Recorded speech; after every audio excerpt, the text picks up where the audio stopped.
Hello students, welcome to SM classes. এর আগের দিন আমরা করে নিয়েছিলাম class 7 ghost on the veranda activity 12 পর্যন্ত।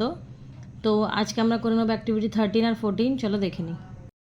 তাহলে দেখে নাও activity 13, write a story in which you and your two friends are forced to spend a night in an old desolated building far away from home. তো এখানে আমাদের একটা গল্প লিখে নিতে বলেছি যে তুমি এবং তোমার দুজন বন্ধু মানে একটা রাত্রিরে একটা পুরনো নির্জন একটা বিল্ডিংয়ে রাত কাটিয়েছো, যেটা কি তোমাদের বাড়ি থেকে অনেক দূরে। তার উপরে একটা তোমাদেরকে স্টোরি লিখতে হবে। আমাদেরকে স্টোরিটা একটা টাইটেল দিতে হবে। তো আমি এখানে দুটো টাইটেল বেছে নিয়েছি, তোমরা পারলে এই দুটোর মধ্যে যেটা ভালো লাগবে তোমরা লিখতে পারো। Overnight stay in a desolate building, আর না হলে তোমরা দিতে পারো a night in a desolate building. তো দেখে নাও, last Sunday me and my two friends went to a picnic spot out of the town.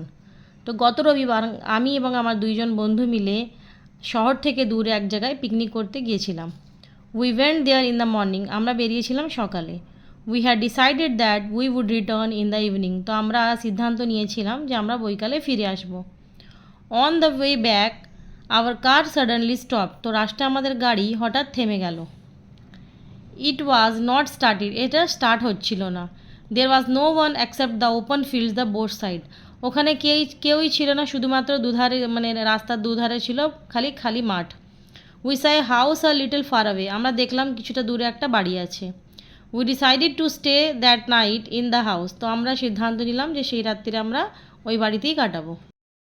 The house was old and desolate, তো হাউসটা ছিল পুরনো এবং একটা নির্জন, মানে নির্জন মানে যেখানে কেউ থাকে না, একদম জনশূন্য। ইট সিমড হন্টেড, এটাকে দেখে ভুতুড়ে মনে হচ্ছিল। All the night we heard different kinds of haunted noise, তো সারা রাত আমরা বিভিন্ন ধরনের ভুতুড়ে শব্দ শুনতে থাকলাম। The next morning we return home safely, তারপরের দিন সকালে আমরা নিরাপদভাবে বাড়ি পৌঁছালাম। এবারে আমরা করে নেবো activity 14, write a paragraph on a magic show, একটা জাদুর খেলার উপরে তোমাদের একটা প্যারাফ্রগ বা অনুচ্ছেদ লিখতে হবে। ইউজ দ্য ফলোইং পয়েন্টস, এই যে পয়েন্টসগুলোকে আমাকে ওই অনুচ্ছেদের মধ্যে ব্যবহার করতে হবে। প্লেস, কোন জায়গা হয়েছিল। দ্য অ্যাটমসফিয়ার, ওখানে যে অ্যাটমসফিয়ারটা মানে কেমন ছিল। Dress of the magician, magician কীরম ধরনের পোশাক পরেছিল। ট্রিক্স দ্যাট হি পারফর্মড, সে কী কী ধরনের খেলা দেখিয়েছিল। How you like the show, তোমার শোটা কি পছন্দ হয়েছিল, কেমনভাবে পছন্দ হয়েছিল। Did you feel interest in performing magic by yourself, তুমি কি নিজে থেকে জাদু দেখাতে পছন্দ করবে। কনক্লুশন, তারপরে মানে এইটাকে নিয়ে এই প্যারাগ্রাফটাকে নিয়ে তোমার কি কনক্লুশন মানে ধারণা, সেটার বিষয়ে তোমায় লিখতে হবে। দেখে নাও, সব থেকে প্রথমে আমরা একটা টাইটেল দিয়ে নেবো, আ ম্যাজিক শো, একটা জাদু খেলা। Our school has organised a magic show on the occasion of children's day, তো আমাদের স্কুল শিশু দিবসের দিনে একটা জাদুর খেলা আয়োজন করেছিল।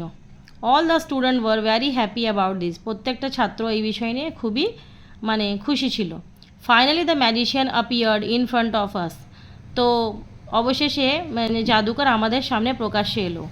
হি was wearing a tunic with a turban on his hand and a magic band in his hand, তো সে একটা মানে টনিক মানে যে ওই যে লম্বা কোটের মতো পরেছিল, মাথায় পাগড়ি ছিল আর হাতে একটা জাদুর ছড়ি ছিল। He demonstrating various trick like pigeon flying out of a hat, তো সে অনেক রকমের খেলা দেখাচ্ছিল, তাদের মধ্যে ছিল যেমন মানে টুপির মধ্যে থেকে পায়রা উড়ানো, mouse turning into rabbit, mouse মানে ইঁদুর খরগোশে পরিণত করা, কার্ডস চেঞ্জিং মানে কার্ড বদলানো অ্যাটসেট্রা, অনেক ধরনের খেলা দেখাচ্ছিল।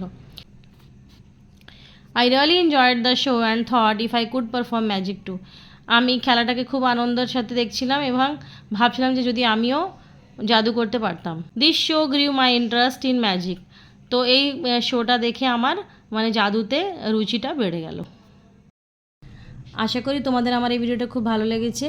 যদি ভালো লেগে থাকে তাহলে লাইক অ্যান্ড শেয়ার করে দিও, আর এরকম আরও ভিডিও পেতে হলে আমার চ্যানেলটাকে সাবস্ক্রাইব করে দিও। Thank you.